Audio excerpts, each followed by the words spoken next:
बहुत समय पहले की बात है। एक घना जंगल था जिसका नाम था हरितवन। यहाँ सभी जानवर मिल जुलकर रहते थे। शेर, हाथी, बंदर, लोमड़ी, भालू, मोर, खरगोश, चिड़िया और बहुत से छोटे बड़े प्राणी इस सुंदर वन का हिस्सा थे। हर वर्ष इस जंगल में एक अनोखी प्रतियोगिता होती थी, बुद्धिमान प्रतियोगिता, जिसमें जानवरों की समझदारी, संयम और टीम वर्क की परीक्षा होती थी। इस बार भी वही घोषणा हुई और पूरे जंगल में उत्साह फैल गया। बड़े जानवरों ने तुरंत अपनी अपनी टीम बना ली। शेर को अपनी ताकत पर गर्व था, बंदर को अपनी फुर्ती पर और लोमड़ी को अपनी चालाकी पर। सबने मान लिया कि वही जीतेंगे। लेकिन इस बार दो छोटे प्राणी भी प्रतियोगिता में भाग लेना चाहते थे, नन्हा कछुआ कमलू और तेज चींटी बिंदी। कमलू और बिंदी की जोड़ी। कमलू एक शांत और समझदार कछुआ था। वह धीरे धीरे चलता, लेकिन सोच समझकर काम करता था। कोई उसे महत्व नहीं देता था क्योंकि उसकी चाल बहुत धीमी थी। दूसरी ओर बिंदी बहुत छोटी सी चींटी थी, तेज, मेहनती और होशियार। उसने भी कभी हार मानना नहीं सीखा था। जब इन दोनों ने प्रतियोगिता में हिस्सा लेने की बात की तो बाकी जानवर हंसने लगे। कछुआ और चींटी, अरे ये तो खुद को भी संभाल नहीं सकते, ये क्या प्रतियोगिता जीतेंगे। शेर ने मजाक उड़ाया, लेकिन कमलू मुस्कुराया और बोला, धीरे चलो लेकिन सही दिशा में।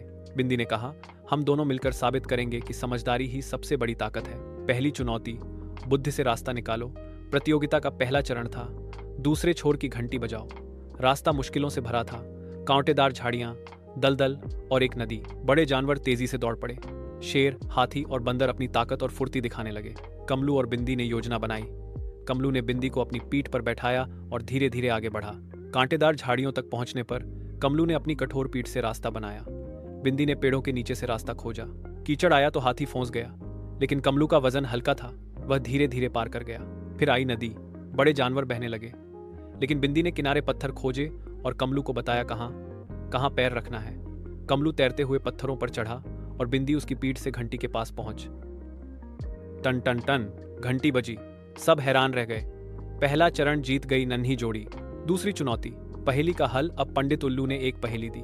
ना पंख है ना मुंह है, फिर भी उड़ता और गाता हूँ। ना पैर है ना दिल, फिर भी चलता और धड़कता हूँ। बताओ मैं क्या हूँ। शेर ने कहा, कोई जादूगर होगा।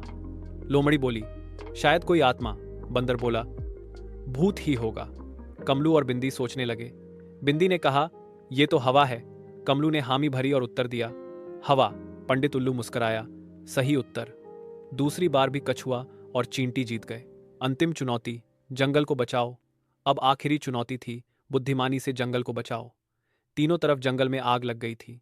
जानवर भागने लगे, अफरा तफरी मच गई। बड़े जानवर अपनी जान बचाने में लगे रहे, पर कोई योजना नहीं थी। बिंदी ने अपनी चींटियों की टोली को संदेश भेजा कि सभी जानवरों को इकट्ठा करो।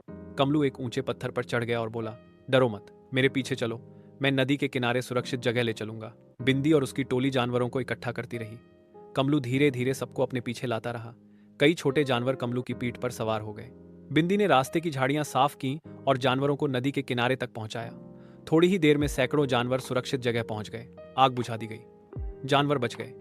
पंडित उल्लू ने घोषणा की, इस साल की बुद्धिमान प्रतियोगिता के विजेता हैं कछुआ कमलू और चींटी बिंदी। इन्होंने दिखाया कि समझदारी, धैर्य और सहयोग ही असली ताकत है।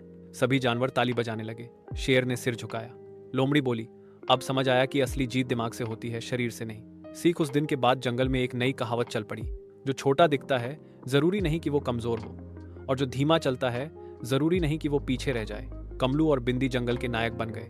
सबने उनसे प्रेरणा ली कि जब इरादा पक्का हो, साथ सच्चा हो, तो कोई भी चुनौती बड़ी नहीं होती।